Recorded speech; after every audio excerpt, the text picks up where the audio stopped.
voltamos a falar da abertura da Assembleia Geral das Nações Unidas em Nova York. 2 dos discursos mais esperados foram ouvidos hoje. Como a gente estava aqui conversando mais cedo, o presidente Barack Obama evitou falar sobre as acusações de espionagem do discurso ali da presidente Dilma. Ele falou sobre terrorismo, o uso de armas químicas na Síria e também o programa nuclear do Irã. Guga, o Obama não podia deixar de ser, ele lembrou a história de inimizade entre os Estados Unidos e o Irã, mas também abriu ali uma brecha para uma aproximação.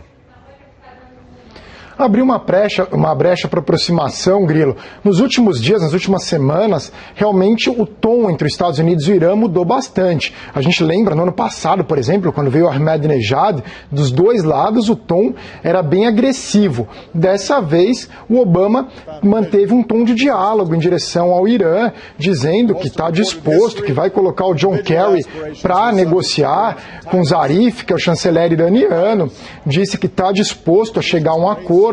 Claro que ele não quer apenas ouvir palavras do novo presidente do Irã, mas ele também quer que o governo, que o regime do Irã realize ações para ter mais confiança dos Estados Unidos, também não só dos Estados Unidos, mas como todo o Ocidente, ou do Sexteto, que são 5 membros permanentes do Conselho de Segurança da ONU, China, Rússia, Estados Unidos, França e Reino Unido, mais Alemanha. Portanto, Obama buscou esse diálogo, inclusive na questão síria. Ele mostrou que o Irã tem uma importância, dizendo que, mesmo para os iranianos, seria interessante que o Assad deixasse o poder.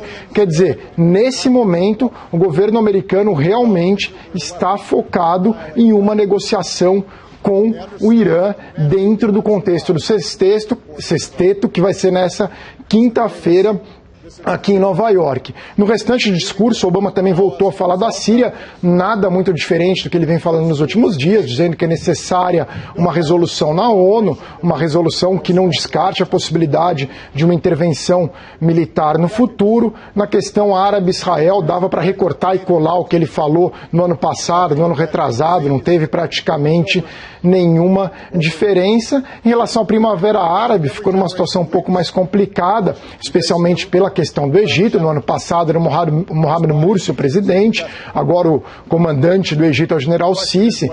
Claro que o Obama não elogiou, mas também evitou atrito em relação ao Irã, Grilo.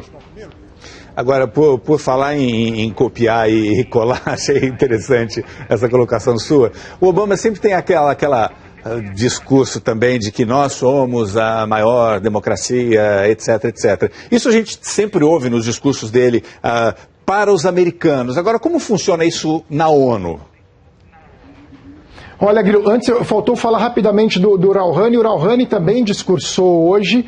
Ele também fez um discurso com um tom bem diferente do Ahmadinejad.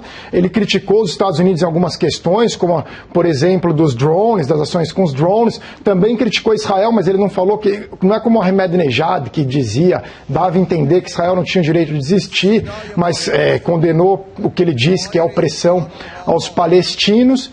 Mas ele deixou claro que o Irã não busca armas nucleares e que está disposto a uma negociação com os Estados Unidos. Já voltando para o Obama, como você perguntou, Grilo, o Obama, mais uma vez, falou a questão de que os Estados Unidos são excepcionais. Isso gera uma irritação. O Putin falou recentemente em artigo, escreveu recentemente em artigo no New York Times que ele não concorda com isso, que existem países grandes, países pequenos, países ricos e países pobres, e que não dá para dizer que um país seja excepcional. E muita gente na ONU, muitos diplomatas de diversos países se irritam profundamente quando o presidente dos Estados Unidos fala que o país excepcional e que é a maior democracia do mundo. Muita gente não concorda com isso. Por que os Estados Unidos são excepcionais? Quem disse que são a mais perfeita democracia do mundo? É difícil dizer que são melhores, por exemplo, do que a Noruega, ou a Suécia, ou algumas outras nações na Escandinávia. Quer dizer, é complicado quando ele fala essa questão dos Estados Unidos excepcionais. Isso gera, olha, países como a Rússia, o Irã tem um orgulho persa que é muito forte, Grilo. Eles têm essa coisa, eles nunca foram colonizados, os iranianos, eles têm uma força muito grande, eles não gostam também, assim como os russos, os chineses tampouco gostam, e muitos brasileiros também não concordam quando ouvem essa questão de que os Estados Unidos são excepcionais. Eliane, a palavra é um pouco pesada, mas eu acho que não tem jeito. É um pouco arrogante essa postura, não é não? Ah, claro que é, né? Mas a gente sabe, né, assim, com todo o respeito e carinho que eu tenho o povo americano, mas os americanos são arrogantes e os governos americanos são arrogantes. Isso é da tradição, né? Naturalmente, a maior potência já irrita os outros, né? Porque causa ciúme, inveja, etc. Isso já é naturalmente. E, além de tudo, tem o tom da arrogância de que só nós somos democráticos, só nós sabemos o que é democracia, só nós sabemos o que é bom para o mundo. Quer dizer, isso está mudando muito, porque você tem aí a China, você tem uma recomposição da Rússia já fora da União Soviética, você tem os emergentes, os outros emergentes, até na África do Sul. Então, o mundo tem uma nova composição.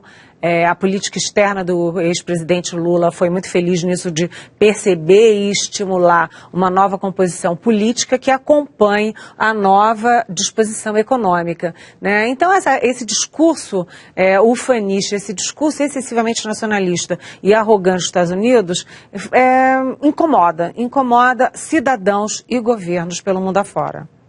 Beth, dá para você estar no topo e ser humilde, não dá? Ah, claro.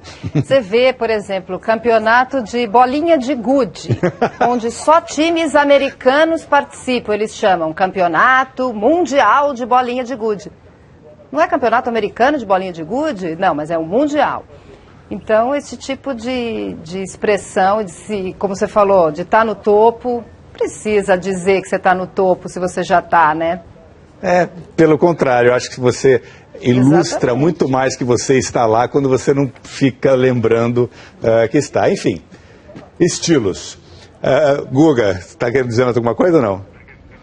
Não, que a Beth lembrou bem a questão de campeão mundial. Eles têm isso daí. Vocês sabem que eu sou fanático por beisebol aqui nos Estados Unidos, adoro. Eu gosto muito dos Estados Unidos, moro aqui, estudei nos Estados Unidos, é o país que eu escolhi para morar. Mas essa questão, por exemplo, World Series, campeonato mundial de beisebol, sendo que todos os times são dos Estados Unidos, menos o Toronto Blue Jays, realmente é algo surreal. O Japão tem uma liga de beisebol fortíssima, a República Dominicana faz grandes jogadores. O maior jogador dos Estados Unidos, o Mariano Rivera, nasceu no Panamá. Quer dizer, é bem complexo, né? Ô Guga, quando você começou a falar, por um instante eu achei que você ia dizer que era fanático por bolinha de gude, que veio na sequência do que a Beth estava falando.